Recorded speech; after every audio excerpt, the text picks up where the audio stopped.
Big Boss season 9 டே 84 Sunday episode highlights. இன்றைக்கி ஹைலைட்ஸில் வந்துட்டு கனி eliminated, திவ்யாவுக்கும் பார்வதிக்கும் சண்டை வருது. வினோதை வந்து விஜேஎஸ் வந்துட்டு தூக்கி பிடிக்கிறது பச்சையாக தெரியுது.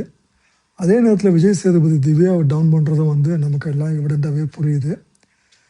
ஒரு கட்டத்தில் வந்து திவ்யா வந்துட்டு பயங்கரமாக சூறையாட்டம் ஆடுறாங்க, எல்லாரையும் எக்ஸ்போஸ் பண்ணுறாங்க.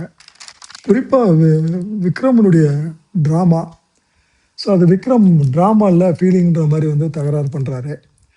சுபிக்ஷாவோட பேசிகிட்டு இருக்கிற நேரத்தில் வந்துட்டு சுபிக்ஷாவுக்கு சப்போர்ட்டராக வந்துட்டு விக்ரம் வந்துட்டு இந்த சண்டையை வந்து பிக் பண்ணுறாரு.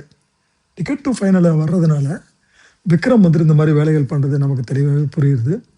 ஒய்ஃபை பற்றி திவ்யா தப்பாக சொல்லலைன்னா கூட நீ தப்பாக சொன்னன்ற மாதிரி ஒரு ப்ரொஜெக்ஷன் பண்ணி அவர் எடுத்துகிட்டு போகிறதும் திவ்யா பதில் சொல்கிறது நல்லாயிருக்கு.